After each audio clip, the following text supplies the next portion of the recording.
Hello everyone, welcome to the next session of SAP HANA online training tutorials. In this session, I'm going to explain about HANA Studio look and feel.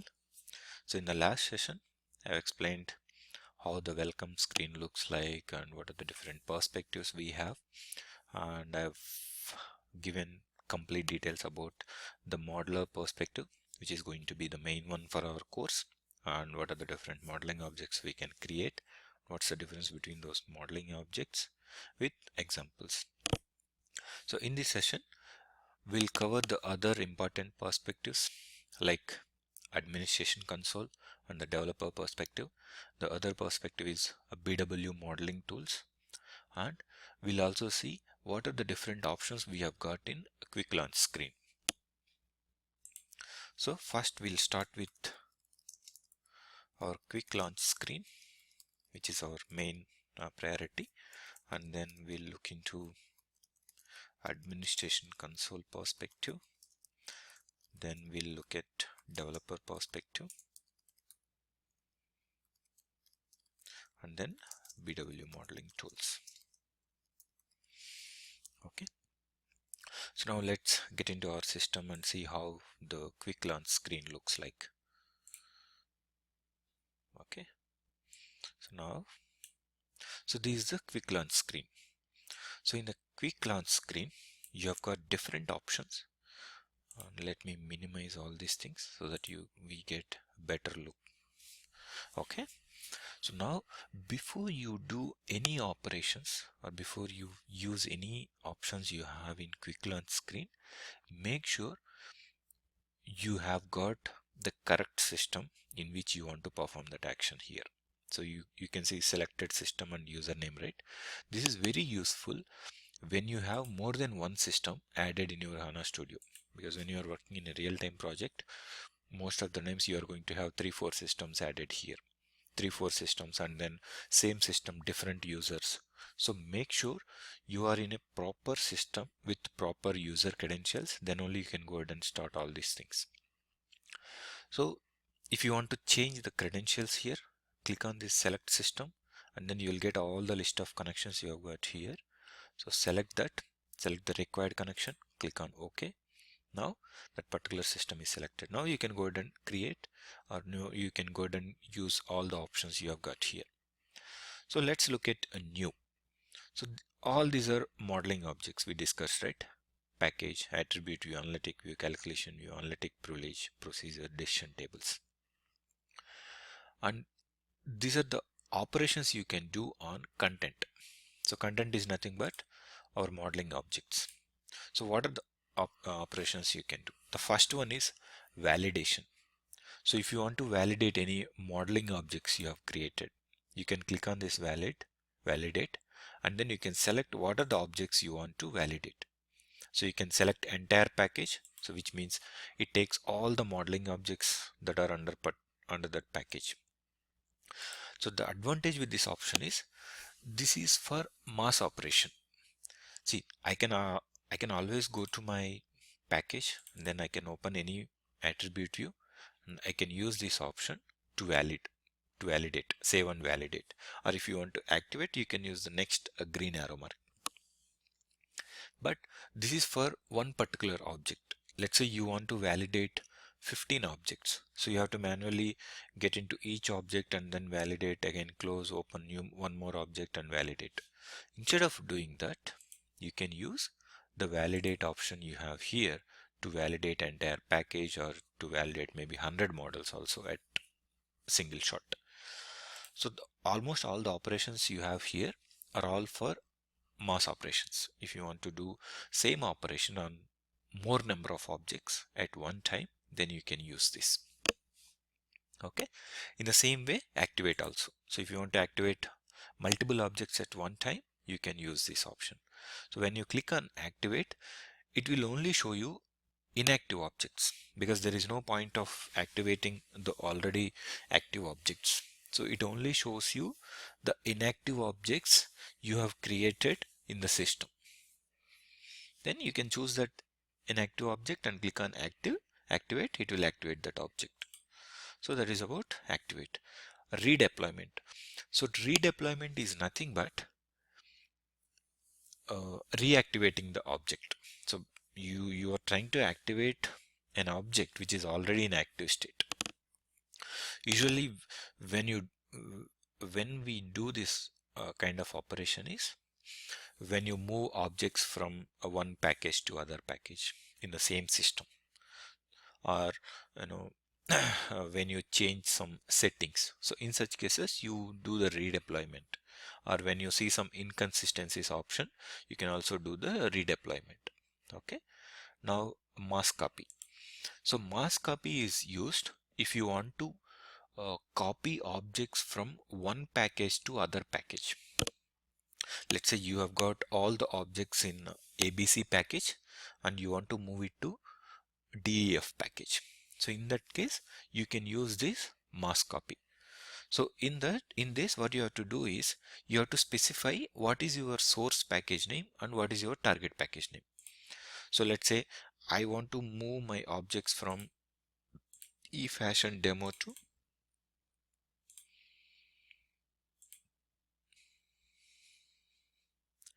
let's say Copa scenario.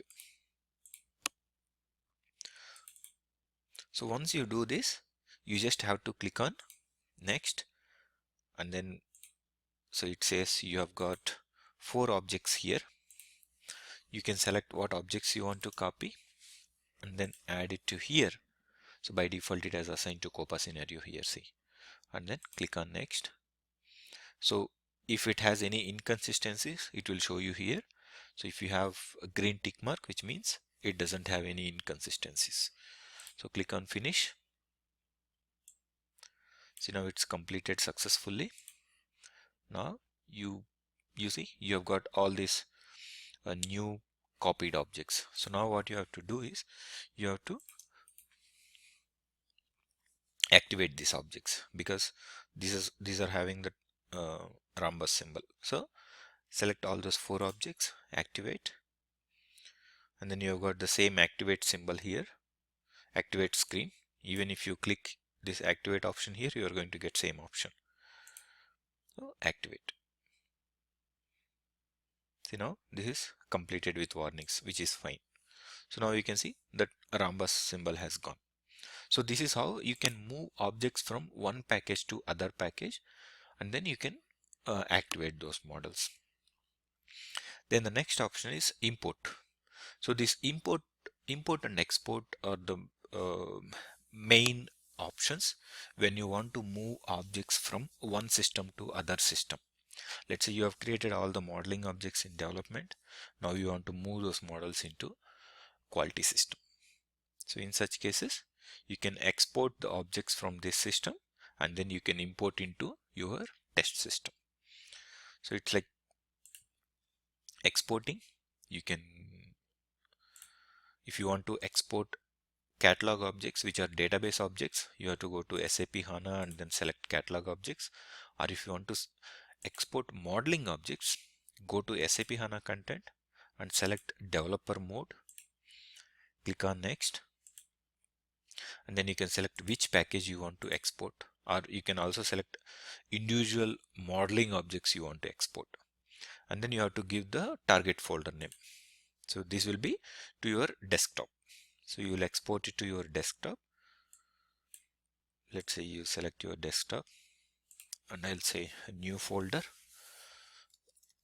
I'll put models underscore today date, which is 28/12/2014. Okay, now finish. So now this is completed successfully, which means all the models has been exported. Now when you want to import into next system, go to that system, select import, then go to SAP HANA content, developer mode, and then next. Then you have to select the folder where you have those modeling objects. So go to desktop, then search for models, okay, which is, and then select the system, click on OK. So here if you see the objects you have in that folder, you have got Copa scenario package and all the objects. So now I'll move it to this side and then finish. It will import those objects in your next system. So this is how you can use import and export option. And then you have migrate option.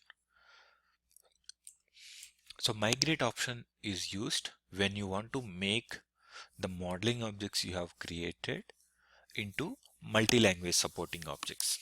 So in such cases you can use the migrate option. So this also works as copy, import and export, but the only thing is select the objects you want to make that multi-language support and then click on OK. It will make the objects as multi-language support. And the other option we have here is auto documentation. So this auto documentation is useful if you want to have a documentation created for your modeling objects. So it will be done by system itself. So all what you have to do is go to that auto documentation, select the objects you want.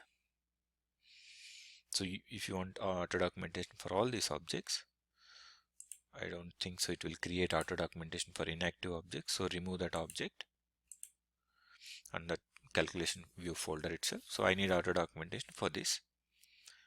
Then select the target location. So I'll go for desktop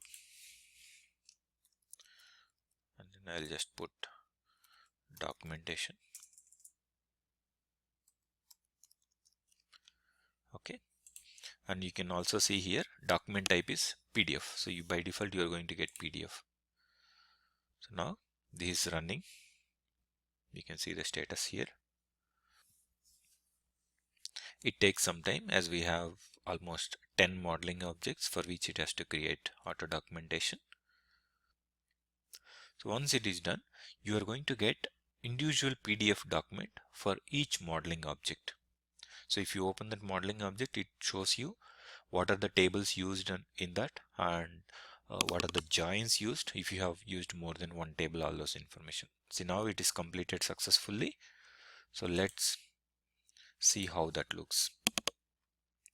So if we see here, we have documentation folder and this is our system name HTQ. This is our package name and we have analytic view and attribute view. Let's say if I go to analytic view, I've got one PDF here, but unfortunately I don't have PDF. Okay, it's already installed. Adobe Reader I have. Okay, so I've selected that. See, I've got my auto documentation available. Now it tells you what is the name, who is the owner, and what is the status of that object, and then it will also give you the package name. And if you see, it tells you what are the output columns you have and what is the data type of that column name, and it will also give you how many attribute views has been used in that, and then what are the join types. So for those two attribute views, it's left outer join, what is the column name, and what is the cardinality type. So it tells you almost everything about the particular modeling object, and it also tells you what is the package name and what is the object name in each page. And even in the attribute views also, it gives you what are the tables used in each attribute view. So this is very useful when you have more number of modeling objects. So instead of spending a lot of time on preparing documentation, once the modeling is done, you can quickly do the auto documentation option for all your modeling objects. And the next option you have is switch ownership. So this switch ownership is required when you want to change the ownership of a modeling objects from one user to other user. Let's say now all this Copa scenario or all these Copa scenario objects owner is my name. You can see I'm the owner for this modeling objects. Now I want to change this ownership to other user. So what you can do is you can select who is your source user. So source user is going to be me. So you have to select your user. So once you select your user, okay, by default mine is going to be a target user. So you need to have another source user who has got some models in the system, who has created some modeling objects in the system. Now this is going to be tough. We don't know who has. Okay, see, this guy has one modeling object. Now if I want to change the ownership of this modeling objects to my name, then select that, add to yours and click on OK. That will change the ownership of that model to my name. So this is how you can quickly change the ownership of multiple objects to your user at one time. Okay. And then change authoring schema. So change authoring schema is again for models. Now see, all the modeling objects I have created are using tables from a schema called how to do. So if you see here, maybe I'll show you that. So if you see here, all these tables are coming from schema called how to do schema. Now I don't want tables from how to do schema, but I want tables from another schema. I have the same tables available in other schema. So I want these models to access those tables from that schema. So if you want to do it manually, what you have to do, you have to actually delete all your modeling objects and you have to recreate them again, because you cannot straight away change the schema name in the modeling object. See here, I cannot change the schema name. I have to remove this table and I have to add the new table from a different schema. So that is going to be hectic work, too much work as a developer. So what you can do is you can simply go to here, change authoring schema, select the models, move it to here, and then change what is the current schema and what is the target schema. So once you do this, it will automatically change the schema to a new schema, so that it will refer to the tables from a new schema that you are expecting. So these are actually very important when you are working on a huge project where you have to create hundreds of modeling objects. In such scenarios, if you want to quickly change the schema name, or if you want to move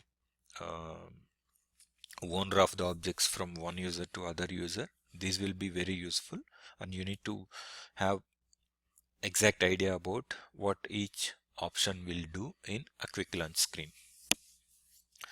And the other thing is, like, let's say now you don't have quick launch screen, so how can I get that back?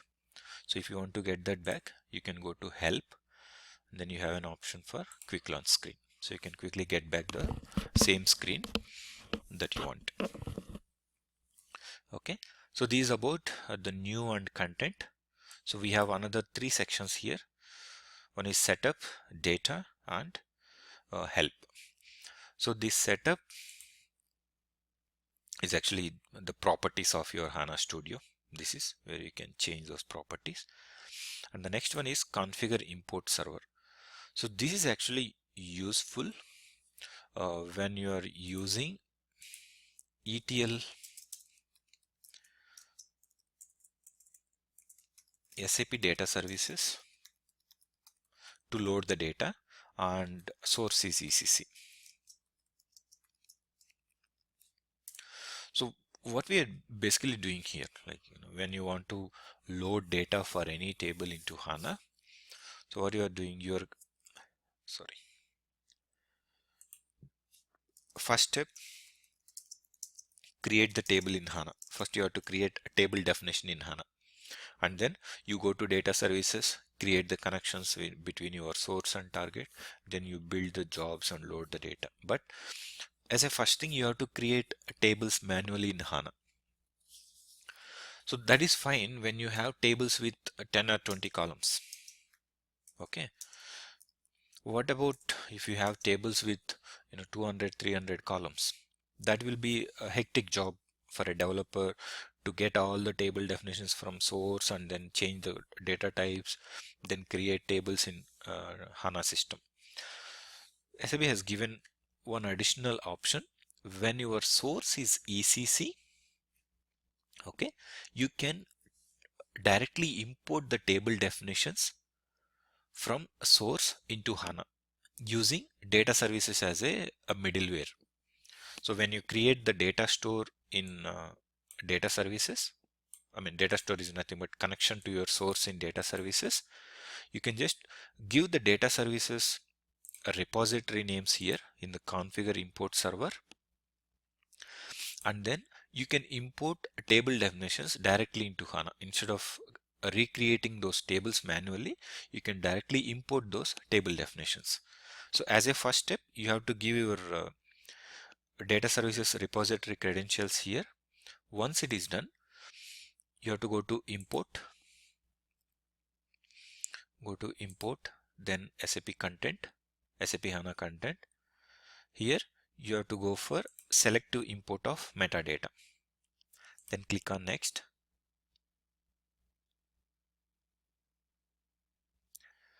So here select source connection.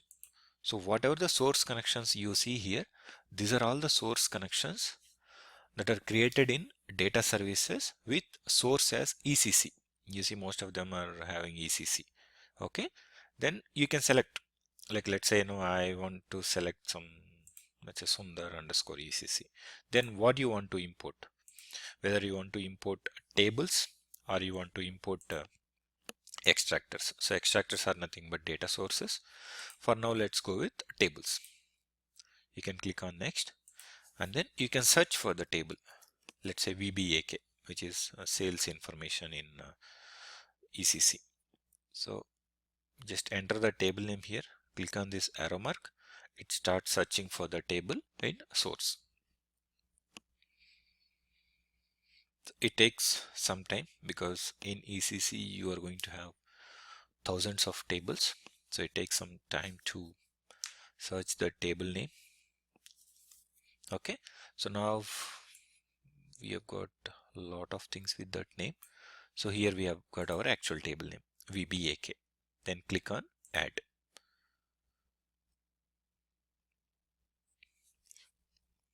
So now we have got the table name. You have to select to which schema you want to import this. Let's say I want to import to my schema. So where do we have? I've got my schema here. Click on next, and then so it just you can validate this to see if it has any issues. So it doesn't have any issues. You have got a green mark here, green tick mark. Click on next and then finish. See, now it is completed successfully. Now if I go to my catalog and then my schema, then tables, see I've got VBAK table here.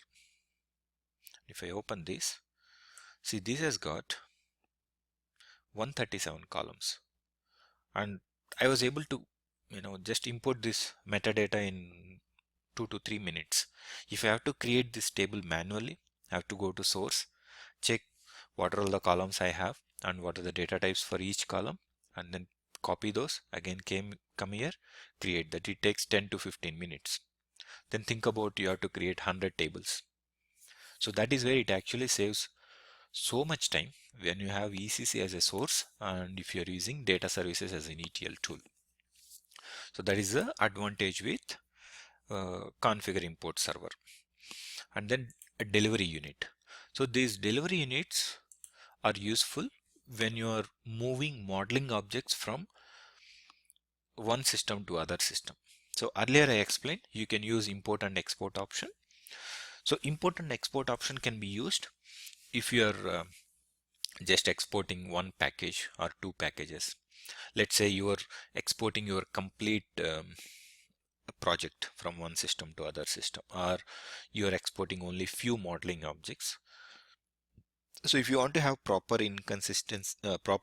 consistency and proper tracking on what modeling objects you are moving all that information, you can create a delivery unit, and then you can assign packages to that delivery units. So the other advantage with delivery units is, let's say initially today we have done our first implementation phase and we have moved 2 modeling packages into production system. Now if you move those with the help of delivery unit, the advantage is when you make changes to those modeling objects, all those changes will be tracked by a delivery unit. So next time you can just move those changes. You don't need to move all the modeling objects. Whereas if you use import and export, you have to export everything and then import again everything in your production system. So advantage with delivery units is it keep track of the changes you do for modeling objects that are covered as part of delivery unit. So that is advantage with delivery units. Then schema mapping. So schema mapping is useful again when you are moving objects from one system to other system. Why? Because let's say you are moving tables from your development system to quality system. So in your development system you have a schema name called ABC, but when you go to quality system you have schema name called a DEF. But or in a real-time way, let's say you have got ECC development as schema name in development system, and then ECC quality as a schema name in your quality system. So in these cases you are going to have same tables in this schema, but you need same tables in different schema in quality system. So what happens is, if you simply export and import, the import will fail saying that it was not able to find this schema name in your quality system. So the actual schema name in quality system is ECC QA. So what you have to do is, before you import those tables into quality system, you select the quality system here, go to schema mapping, and then go for add. So you have to select ECC development system as authoring schema. So objects will be looking for this schema, but your actual schema is going to be ECC QA. So that you have to mention here. Then if you import that, so by default all the tables will be imported into your ECC QA schema. So that is the advantage with schema mapping. Okay, and the next thing is data. So data, we have 3 options here. One is generate time data. So this generate time data is nothing but whatever the analytics we do in any industry or in any module, we always look at the analysis by time period. It can be by year, by month, by quarter. We always look at by time periods. So in such cases, instead of loading your time data from different sources into HANA, you can generate time data here itself in HANA. So you can generate 2 types of time data. One is Gregorian, which is normal January to December, and other one is physical. So this physical again depends on each organization configuration. Few people will have January to December, few people will have April to March. It depends on their own configuration. So you can create 2 types of time data, 2 types of time data, Gregorian and physical. So you have to select what type of calendar, what type of time data you want to generate, and you can give the years. So from which year to which year you want to generate the time data, and then you have to select what is the granularity level, whether you want only till year, till month, till week, till day, or till hour, minute, till seconds also it will generate the time data. Okay, but the only challenge is the difference between from and to year should be minimum if you are going for high level granularity. let's say if we go for a second and say generate, it will give me an error saying that range for seconds. If you go for most granularity level, the difference between from and 2 years should be 5 years, because at one time you can only generate 5 years of time data. So what you can do is you can put 2000 to 2005. Once it is done, then you can put again 2006 to 2010 and generate. Whatever the time data you are going to generate, it will be stored in SysBI schema. So in SysBI schema, if you go to tables, so if you see here m_time dimension, so this is where you are going to have the time data that has been generated using this option. So right now we don't have any data there. So what you can do is I'll go for Gregorian. I'll put 2010 to 2014 and I'll go till day. I won't go more than that, and my week should start from Monday and then generate. So this is completed successfully now. Okay, so if I go to this right now, when we checked we don't have any data, just refresh this, so we have got time data. Okay, so this is how you can generate time data, and whenever you want to use this time data, create an attribute view on top of it and then join it in analytic view, so that you have got time data analysis for your model. Okay, and data provisioning. This data provisioning is for real-time replication. So as I explained, for real-time replication we have got SLT, right? SAP Landscape Transformation Tool. So all the monitoring of SLT can be done using data provisioning. So this I'll explain you in SLT chapter. And this is nothing but our SQL console, so which can be opened from different ways. So you have got option here, or you can right click on your schema and say SQL console, or you also have an option here, SQL console. And the other option we have here is documentation. So this documentation is nothing but general help regarding your HANA. This actually directs you to help.sap.com, from where you can check the standard documentation given by SAP for HANA. So this is about a modeling perspective and quick launch screen in a modeler perspective. Now let's get into another important perspective, which is administration console. So how you can change perspective from one to other. One way is you are having options here. So right now I am in modeler perspective. I can quickly click on my administration console, or you can go to window, open perspective, and then go to other, then select SAP HANA administration console, click on OK. So both are same. This also takes you to the same screen.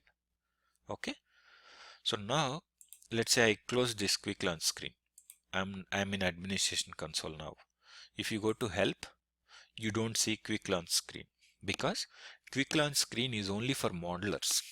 So if you want to see quick launch screen option here, you have to go to HANA modeler option, and then even though you close this quick launch screen here, I can go to help and then open quick launch screen. So that's the difference between modeler and administration console.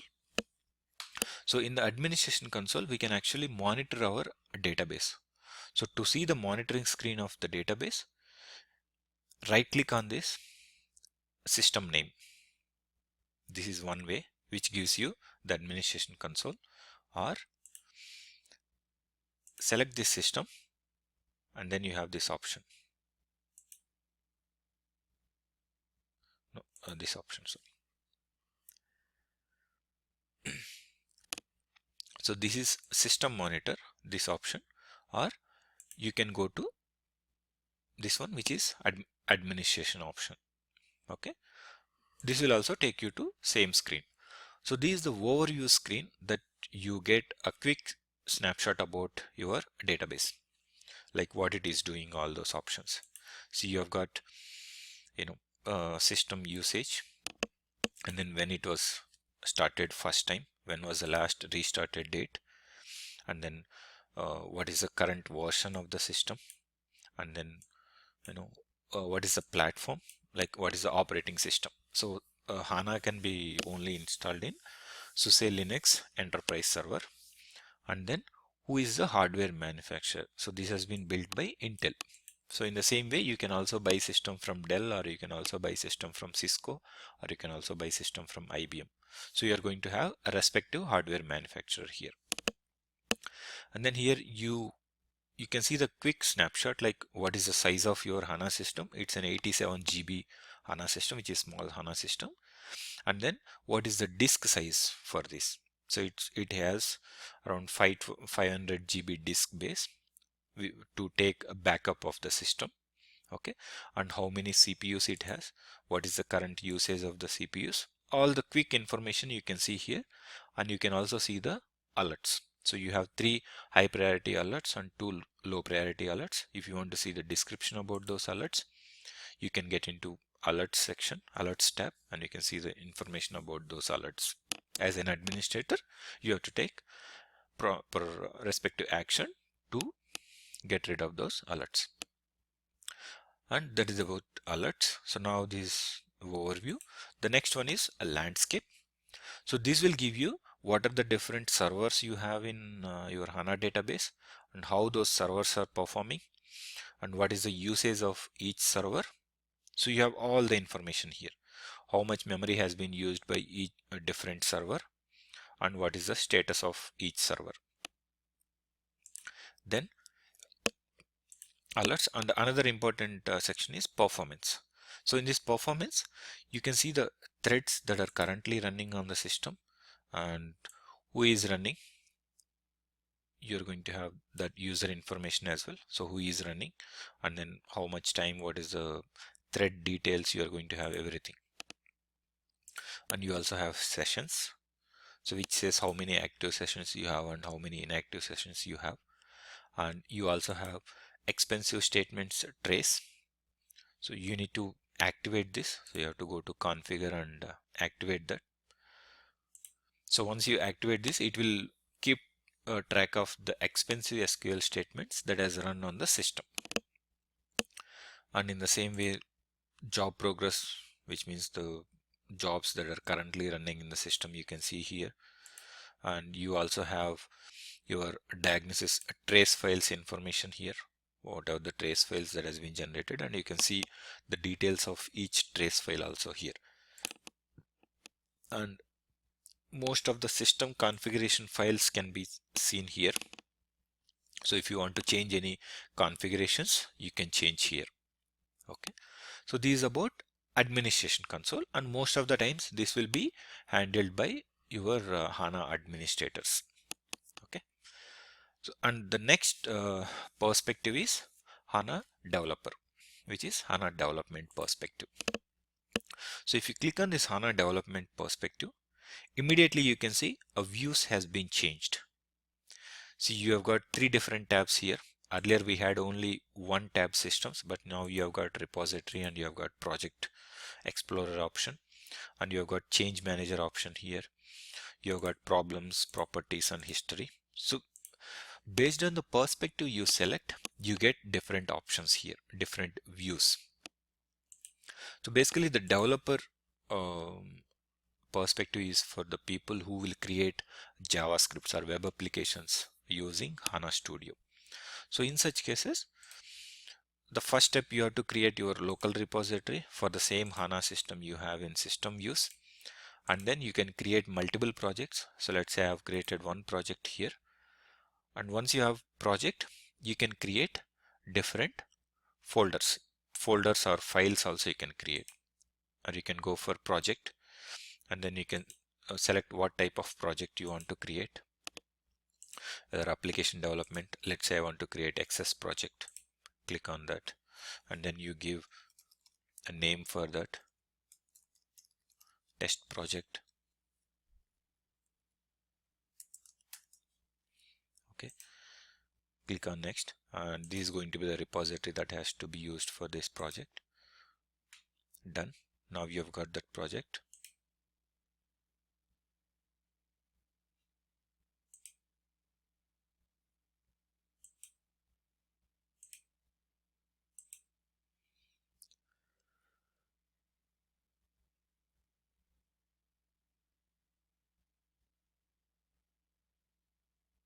Okay, so now you have got the project here.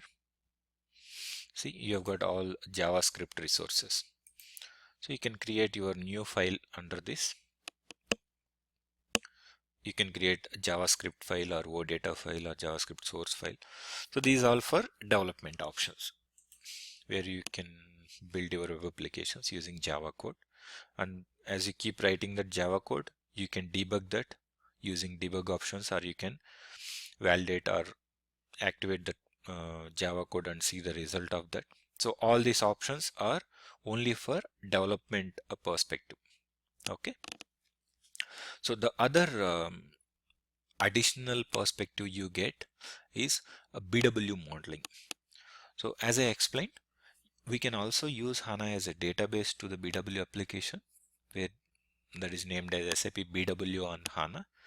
So in such cases, most of the times modeling will be done from a BW tool itself. But with SAP HANA SP7, SAP has provided an option where you can also build same modeling from HANA Studio itself. So they have given same modeling experience as you get in BW. They have provided same modeling experience in HANA, so that you are going to have unified modeling tool. So everything can be done from one point itself. So that a BW modeling perspective you won't get as a default when you install on HANA Studio. You need to install this as an additional component. So to do that, this is the SAP note you have to follow, 1954169. You have to follow this SAP note, and it has steps to install BW modeling tools. So you have to get into this particular link, download that package for SAP BW modeling tools. You can download that to your desktop. Once you have that downloaded package, you can go to help and then install new software. Then you can click on add here, local drive. So you can select the downloaded package and finish it. It will install that a new BW modeling perspective. So once that is installed, you can click on that BW modeling perspective. So if you are familiar with BW modeling in SAP BW, one of the most common object we use is info provider. So if I get into any object here, these are going to be actually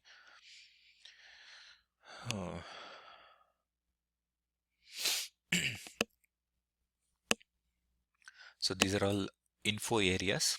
So info areas are like packages in HANA, where it's all a group of the modeling objects you can create in BW.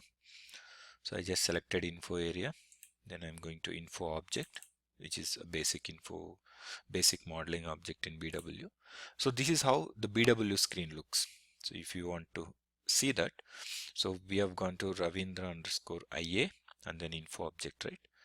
So let me log into BW system. Okay, so this is BW system login.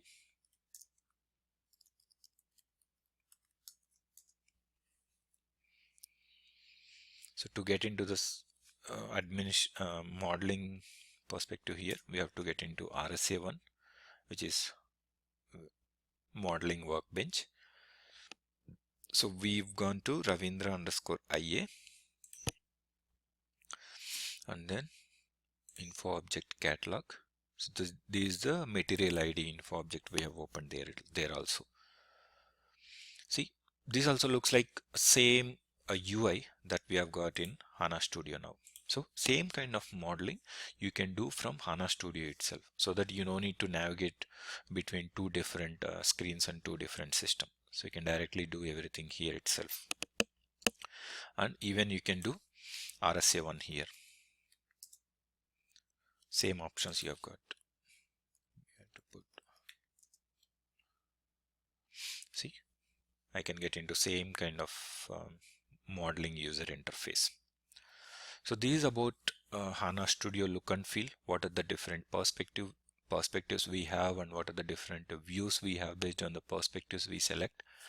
And we majorly focused on SAP HANA Modeler because that is our area of course we are covering, and what are the options we have in HANA Modeler, what are the different views, what are the different modeling objects we can create, and how many different options we have in quick launch screen and how to use those options. So these about SAP HANA Studio look and feel. In our coming sessions, I'm gonna explain about HANA architecture, what are the different components we have at HANA database level, and how those will function. And then we'll start with our data provisioning techniques. So thank you for watching. Have a good day and happy learning.